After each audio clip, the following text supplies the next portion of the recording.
Halo para pendengar, dimanapun kalian berada. Kali ini gue bakal bacain cerita kalian dari salah satu subscriber yang udah nyawer sejak berbulan-bulan lalu, tapi baru sekarang sempat untuk gue bacain. Ini adalah cerita dari namanya HD Kode dengan judul Isekai Online. Akan seperti apa ceritanya? Mari kita baca, dan kalau kalian tertarik, silakan klik link yang ada di deskripsi. Kalau saja video ini jadi konten, kalau tidak berarti tidak ada. Gas, kita baca, yuk. Kemungkinan gue bakal baca prolog sama chapter satunya aja ya, biar nggak kebanyakan. Isekai Online, prolog. Hujan perlahan membasahi tanah. Aroma tanah yang diguyur hujan perlahan-lahan memasuki indera penciuman seorang pemuda yang duduk terdiam di taman. Wajahnya tampak begitu terkesan setelah melihat kertas kecil di tangannya. Sebuah tagihan rumah sakit dengan nominal yang begitu besar tertulis berwarna merah cerah. Apa yang harus kulakukan untuk membayar tagihan ini? Dia berbicara kepada dirinya sendiri. Tidak ada satupun seseorang berada di taman itu setelah rintik hujan kecil berjatuhan. Hujan itu membasahi seragam sekolahnya. Rasa frustasi yang menumpuk di pikirannya perlahan menjalar ke tubuhnya. Kepalan tangannya yang begitu erat telah siap untuk dilampiaskan keluar, tapi sebuah bayangan senyum adik manisnya terlintas di benaknya hingga ia melepaskan semua rasa frustasi itu pada dirinya. Tidak ada yang lebih baik selain memukuli diri sendiri dalam keadaan seperti ini. Hujan yang semakin deras dan kilatan cahaya yang bermunculan membuat pemuda itu bangkit dan berjalan mencari perlindungan dari hujan itu. Akan terlalu berbahaya di tempat terbuka seperti ini, apalagi jika aku masuk rumah sakit karena kejadian konyol tertimpa pohon tumbang ataupun kesambar petir. Ini pasti langsung kesambar nih.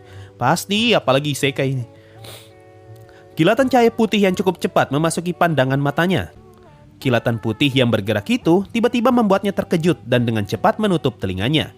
Kali ini, gemuruh suara yang membengkak tepat di atas kepalanya dapat dirasakan sepenuhnya.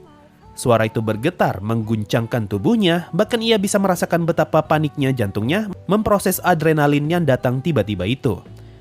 Dengan tenang, pemuda itu berjalan menjauhi wilayah taman dan menyusuri pusat perbelanjaan untuk berteduh. Oh tidak ya, selamat dia. Ia mengelus dadanya untuk menenangkan jantung kecilnya yang masih memberikan dorongan adrenalin yang cukup cepat. Walaupun aku sudah menutup telingaku, tapi tetap saja suara itu masih bergetar ke tubuhku. Untung aja cahaya bergerak lebih cepat dari suara. Hah? Oh, ya. Apa seperti ini rasanya saat menyelam dan bertemu kapal selam yang menyalakan sonar aktif? Saat ini, pemuda itu berjalan tanpa arah dan membiarkan kakinya mengambil alih tujuannya sembari pikirannya melayang mencari jawaban yang memungkinkan dari pertanyaan kecilnya itu. Langkah kakinya terhenti saat ia melihat sebuah poster promosi yang menampilkan sebuah game online bernama Isekai Online. Promosi itu bertujuan untuk menawarkan paket penjualan Isekai Online yang disertai dengan perangkat game yang mendukung teknologi deep dive virtual reality. Isekai Online Plus di DVR 2.500.000, anjir, mahal banget pak. Isekai Online Plus di DVR Pro, wow, ada paketnya Pro Ultra, Pro-nya 5 juta, Ultranya 7.500.000. Wah, murah banget. Pemuda itu tersenyum kecut melihat perbedaan harga berdasarkan perlengkapan pendukung yang ditawarkan. Bagaimana bisa perbedaan harga ini terjadi 2 kali lipat? Tepat setelah itu, pemuda itu melihat layar LED televisi yang menampilkan adegan pertempuran yang cukup brutal untuk dilihat. Oh, aku paham sekarang. Perbedaan perlengkapan berperang mempengaruhi performa pertarungan. Apa tidak ada sesuatu yang lebih friendly daripada pay to win? Saat pertempuran itu selesai, sebuah QR code terpampang dengan jelas. Apapun itu, aku sudah tidak bisa menebak kemana tujuannya QR code itu. Pemuda itu mengambil ponselnya dan membersihkan layarnya yang basah, lalu memakai aplikasi scanner untuk membaca QR code yang ditayangkan. Tepat seperti dugaanku, website resmi untuk sebuah game. Jika tidak salah, teman sekelasku dulu memainkan game ini. Mereka pernah membahas penghasilan tambahan mereka di dalam game itu. Begitu rupanya, pantas saja pemainnya ramai. Pemuda itu menggerakkan jarinya dan matanya sibuk mencari informasi hingga ia menemukan apa yang ia cari. Ketemu, kenapa aku baru memikirkannya sekarang? Mengingat harga peralatan yang cukup mahal, wajar saja teman sekelasku memainkan versi rental. Apa ada rental seperti itu di sekitar sini? Kurasa aku harus mencobanya, setidaknya ini bisa membantu untuk mencari biaya tambahan tagihan rumah sakit adikku. Aku cukup kesal dengan pelaku yang pergi begitu saja tanpa bertanggung jawab, tapi apa boleh buat jika nasi sudah menjadi bubur. Jika saja polisi cukup berguna untuk mencari pelakunya, aku tidak akan kerepotan seperti ini. Tepat di halaman web yang dikunjunginya, terdapat sebuah forum yang melakukan aktivitas jual beli mata uang dan item di dalam game Isekai Online. Pikiran pemuda ini tertuju pada sebuah kemungkinan yang bisa diperoleh dengan memainkan game itu. Ia memberikan sebuah penandaan catatan kecil pada aplikasi ponselnya. Minimum exchange, 1 koin tembaga 1.000, 1 koin perak 100.000, 1 koin emas 1 juta, 1 koin isekai online insignia 10 juta. Game currency, 1 koin perak 100 tembaga, 1 koin emas 1000 perak, 1 koin isekai online insignia 10.000 emas. Kurasa harga market di dalam game itu sedikit kacau, tapi ada baiknya untuk dicoba. Api semangat kecil yang muncul di matanya bagaikan secercah harapan yang mungkin bisa dilakukan untuk mengurangi biaya perawatan adiknya yang merupakan korban tabrak lari. Kerja pak, bukan main game. Kurasa sudah waktunya aku turun tangan untuk menyelesaikan masalah ini. Lagi pula ini hanya awal tahun pembelajaran dan setidaknya membolos sedikit tidak akan membuat banyak masalah, bukan? Kurasa pemuda itu sedikit ragu dengan keputusannya, tapi kakinya tetap melangkah menembus dinginnya terpaan hujan dan menyusuri malam yang akan datang. Dada, gue kayak pernah nemu cerita kayak gini ya di manhwa. Esau versi lokal. Tapi Esau tuh nggak ada premis nyelamatin adik kan yang sakit. Kalau nyelamatin adik yang sakit tuh biasanya tuh premisnya manhwa tuh yang Cina-Cinaan tuh. Paling sering tuh selamatin keluarga yang sakit. Bahkan Solo Leveling kan juga gitu ya kalau nggak salah di awal-awal selamatin ibunya kan. Chapter 1, Internet Cafe Outnet. Hari berganti menjadi malam, jam digital menunjukkan pukul 18.00. Seorang pemuda dengan pakaian seragam sekolah yang cukup kusut tertimpa air hujan tengah berlindung di depan kafe kecil. Tangannya sibuk menggenggam ponsel yang menampilkan peta lokasi. Terdapat beberapa titik kecil yang ditempatkan sebagai penanda, tapi ia masih ragu untuk melangkah. Aku sudah membandingkan 4 lokasi yang berbeda, tetapi harganya tidak ada yang cocok. Apakah mereka membentuk aliansi untuk tidak menjatuhkan harga pasar? Benar. Saya setuju kalau itu kita harus memonopoli harga pasar biar tidak ada pendatang baru yang sok-sok jual murah. Ini pengalaman pribadi guys. Pemuda ini masih memegang ponselnya dan menikmati kopi hangat untuk mengurangi udara dingin yang menusuk tubuhnya. Tetesan air terjatuh dari rambutnya dan mengenai layar ponselnya membuat pemuda itu mengusapnya hingga secara tidak sengaja layar ponselnya menampilkan sebuah iklan toko rental game yang cukup murah. Apa ini? Grand Opening? Sebuah promosi menarik yang muncul secara tidak sengaja menjadikan ini sebagai harta karun yang tidak boleh dilewatkan begitu saja. Ia bergegas pergi menuju ke tempat itu. Grand Opening Outlet New Members 7 hari 30.000, 14 hari 50.000, 30 hari 75.000. VIP Member 7 hari 100.000, 14 hari 175.000, 30 hari 225.000. Itu murah loh hitungannya. VVIP Member 7 hari 375.000, 14 hari 575.000, 30 hari 700.000. Bonus free meal dan drink. Ini murah loh untuk satu game yang 4 juta ya. Bisa main 30 hari cuma 700.000. VVIP Member murah ini hitungannya. Pemuda itu meraba sakunya untuk melihat seberapa banyak uang tunai yang dibawa saat ini, memastikan apakah itu sudah cukup untuk membuatnya memainkan game yang saat ini masih membuatnya ragu untuk dimainkan. Hanya ada satu cara untuk membuatnya keluar dari keraguan itu. Didorong oleh perasaan hatinya untuk mencari uang tambahan untuk membayar biaya tagihan rumah sakit, membuat pemuda itu membulatkan tekadnya untuk melangkah maju. Tidak butuh waktu yang lama untuk mencari tempat yang menjadi tujuannya. Pemuda itu mengenali sebuah antrian panjang tepat di sebuah bangunan dengan banner LED yang bertuliskan Outnet. Melihat antrian yang memanjang ini, tentu saja akan butuh waktu yang lama untuk sampai masuk ke dalamnya. Bahkan untuk membuat sebuah akun membership masih memerlukan waktu yang cukup panjang. Itu dapat dibuktikan dengan antrian panjang ini. Pemuda itu cukup terkejut dengan kondisi ini. Rasa senangnya yang menemukan tempat murah tiba-tiba saja dihancurkan. Ia menyadari bukan hanya dirinya saja yang mengincar harga murah untuk memainkan sebuah game. Apa boleh buat, sebaiknya aku mencari tempat lain. Pemuda itu beranjak pergi. Rasa kecewanya kembali mendorong kakinya untuk melewati barisan antrian yang memanjang seperti ular.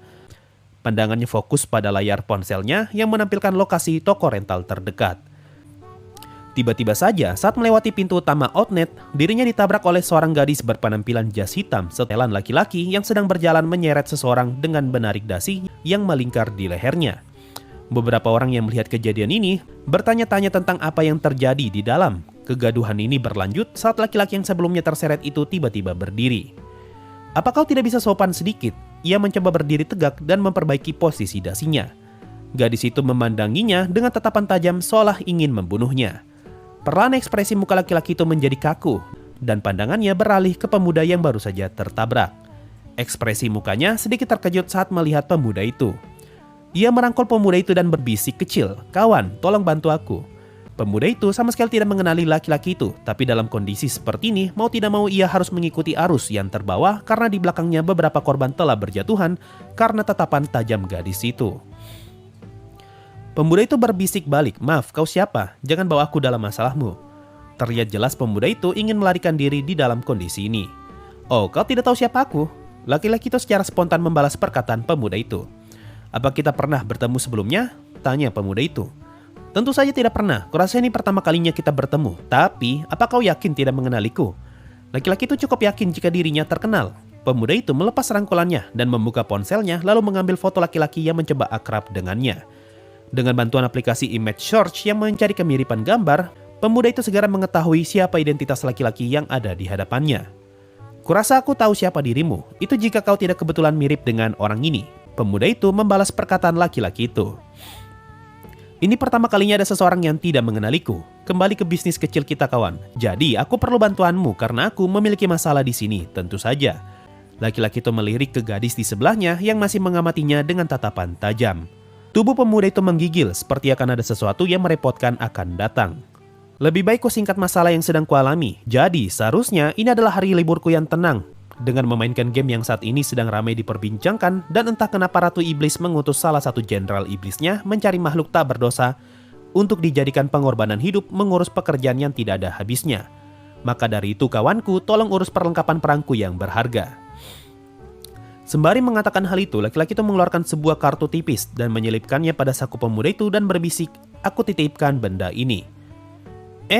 Pemuda itu diam terpaku dan melihat laki-laki itu terseret kembali memasuki sebuah mobil hitam yang tidak jauh dari pintu masuk outnet. "Sebenarnya apa yang baru saja terjadi?" Pemuda itu kebingungan. "Kurasa kau baru saja menjadi pelayan hitam untuknya." Sebuah suara kecil menjawab pertanyaan pemuda itu. Pemuda itu memeriksa saku seragamnya dan mendapati sebuah kartu bertuliskan VVIP Outnet. "Apa ini? Kenapa tiba-tiba saja aku merasakan beban tanggung jawab yang begitu besar?" Tubuh pemuda itu menggigil setelah melihat kartu itu. "Masuklah, tidak baik memamerkan kartu itu di muka umum." Pemuda itu memalingkan mukanya dan mendapati seorang laki-laki yang mirip dengan laki-laki sebelumnya. "Sepertinya tidak sopan untuk menanyakan ini. Apa dia itu kakakmu?" tanya pemuda itu. "Salah, dia itu adikku." Walaupun salah, tapi itu menjawab pertanyaan kenapa wajah kalian mirip. Jadi apa yang bisa dilakukan kartu ini? Pemuda itu kembali memperlihatkan kartu itu. "Seperti biasa, adikku ingin kabur bermain game dari pekerjaannya yang cukup padat, tapi Ratu Iblis di kantornya mencium baunya hingga mengutus Cerberus untuk mengejarnya. Maaf jika kau terjebak dalam kebodohan kecil ini. Kurasa ada sebaiknya aku berterima kasih tentang hal ini. Kebetulan yang sangat jarang terjadi di saat aku ingin pergi tapi menemukan keberuntungan seperti ini." Dalam perkataannya ini, sang pemuda kembali memandangi antrian panjang yang ada di belakangnya. Boleh ku gunakan ini sekarang?" Pemuda itu kembali memperlihatkan kartunya. "Tentu saja, lagi pula kebodohan adik harus ditanggung oleh kakaknya, bukan? Aku tidak tahu karakter apa yang dimainkan olehnya, tapi bertahanlah dengan itu. Entah kenapa rasanya kau seperti sedang memaksa diriku. Apa tidak boleh?" Pemuda dan laki-laki yang baru saja ditemui itu secara bersamaan memasuki pintu utama outnet, melewati pintu otomatis yang terbuka. Ya ilah, berarti itu orang kasih cuma-cuma akunnya ke orang lain? Itu kalau misalnya orang yang dia kasih itu nakal, semua itemnya dijual loh. Kok bisa ada orang kayak gitu? Di dalam bangunan yang bernama Outnet ini ternyata memiliki pegawai dan petugas keamanan yang berdiri di setiap sisi ruangan. Sebagai seseorang yang memegang VVIP card, kuucapkan selamat datang di Internet Cafe Outnet, tempat teraman dan ternyaman untuk menikmati internet. Ucap laki-laki itu, ya, tempat teraman dan ternyaman, itu dead flag tuh. Bisa saja tiba-tiba ada teroris muncul. Pemuda itu memandangi area di sekitarnya. Bangunan ini memiliki tingkat keamanan yang luar biasa. Itu terlihat dengan adanya kamera pengawas dan petugas keamanan yang membawa senjata kecil diikat pinggangnya. Kurasa akan sedikit sesak di sini mengingat antrian kita yang begitu panjang di depan. Sebagai member VVIP Outnet, silakan memasuki lift yang sudah ditunjukkan untuk member VVIP. Tepat setelah laki-laki itu mengatakannya, sebuah pintu lift terbuka lebar, lengkap dengan seorang pemandu wanita yang berpakaian sedikit terbuka membungkuk memberikan rasa hormat. Ini hanya perasaanku saja, tapi apa semua member VVIP memiliki ketertarikan seperti ini? Well, tujuan utamaku membuat member VVIP hanya untuk memeras uang mereka. Dengan pelayanan seperti ini, kuharap kau tidak termakan jebakan manis mereka. Terima kasih, aku akan mengingat itu.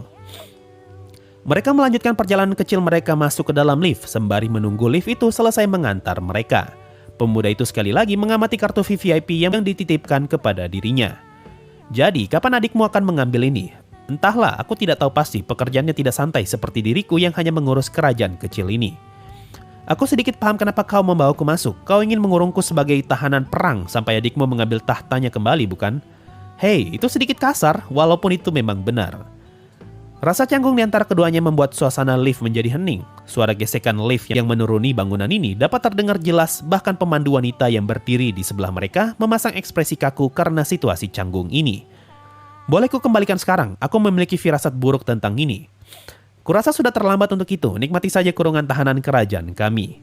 Pintu lift terbuka dan pemandangan yang ada di hadapan pemuda itu membuat pupil matanya membesar, bahkan tubuhnya menjerit menandakan adanya bahaya yang akan datang. Mereka melanjutkan perjalanan dengan mengikuti pemandu wanita di depan mereka.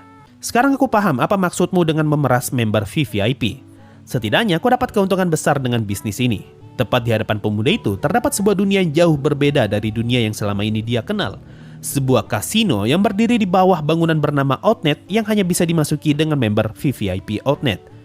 Jika bagian atas adalah Internet Cafe Outnet, bagian bawah mereka lebih cocok dengan sebutan Internet Casino Outnet. Perlu diingat, aku hanya memiliki perizinan minuman keras dan perjudian. Di luar itu sudah menjadi tanggung jawab setiap individu. Apa aku boleh membawa pisau atau sesuatu? Dunia ini sangat berbahaya, terlebih untuk anak sekolahan sepertiku.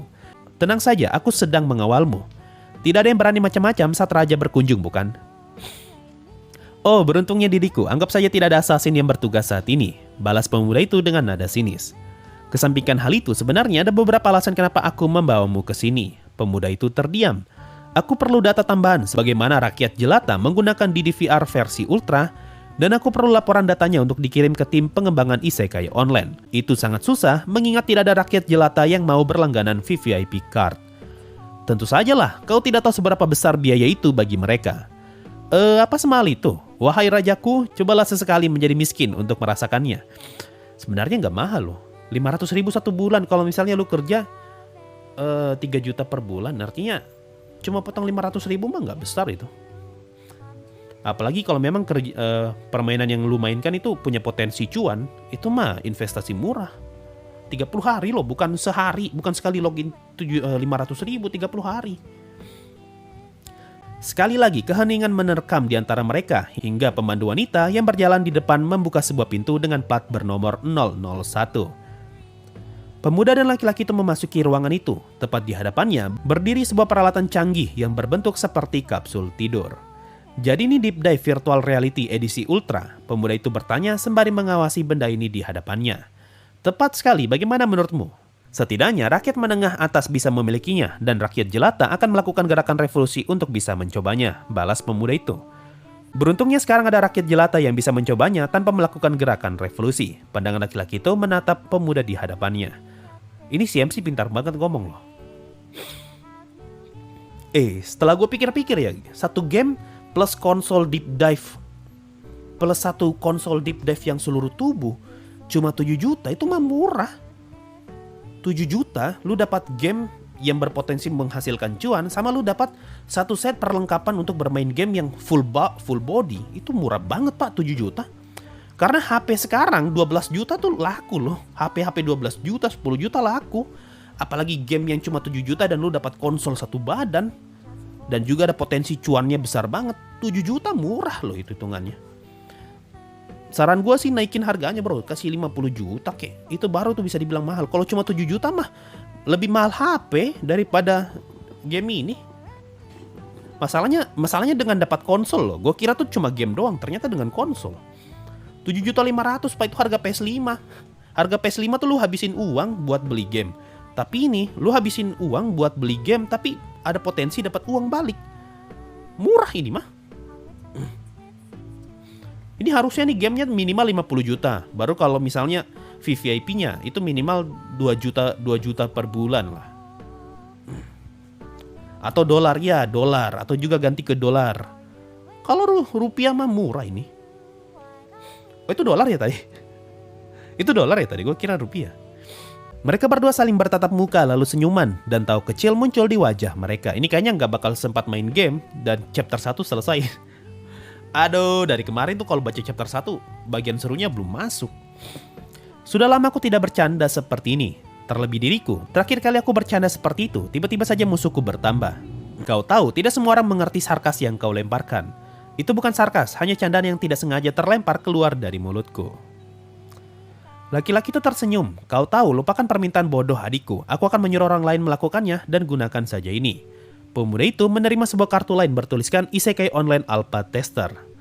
Apa ini? Pemuda itu mengambil kartu yang baru saja diterimanya. Ia menemukan watermark hologram dan sebuah QR Code. Apa kau tahu berapa varian perangkat lain untuk menjalankan game dengan teknologi Deep Dive Virtual Reality? Aku sempat mencari tahu tentang itu. Harganya sangat berbeda karena adanya fitur tambahan, bukan? Tepat sekali, bagaimana reaksimu jika kau tahu sebenarnya di antara perangkat itu semuanya memiliki fitur yang sama, hanya saja fitur itu terkunci? Yang benar saja. Jangan bilang mereka sengaja mengunci fitur itu untuk mengubah harga pasar perangkat mereka. Well, mereka sudah melakukannya. Itu bukanlah masalah karena mereka berhasil menjualnya. Aku tidak menyangka mereka mengambil keuntungan besar dengan trik murahan seperti itu.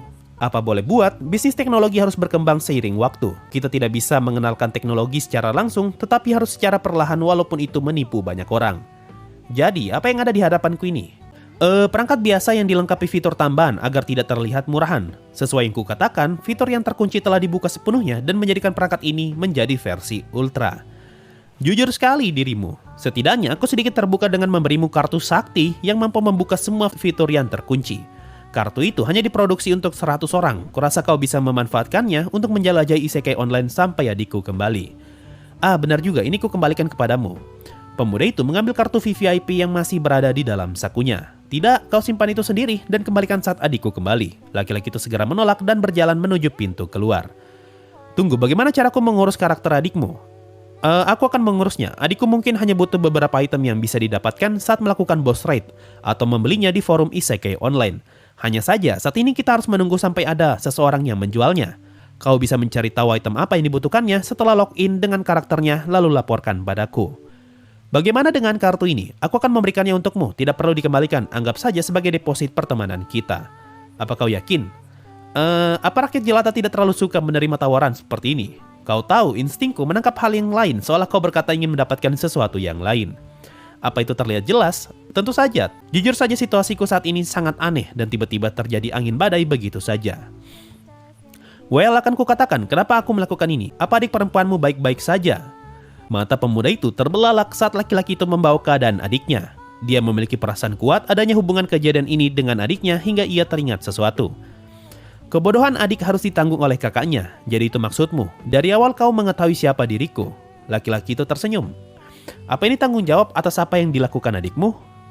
Tentu saja, tapi aku yakin ini masih belum cukup. Tapi kita akan membahasnya lain kali. Bukankah ada hal lain yang ingin kau lakukan sekarang? Pemuda itu terdiam. Aku hanya teringat diriku yang lama saat diriku terkena masalah yang sama. Beruntungnya, game itu mampu menghasilkan uang yang cukup hingga saat ini. Tatapan mata dan tekadmu itu menyadarkanku pada diriku yang lama. Harga diri seorang kakak untuk melindungi adiknya.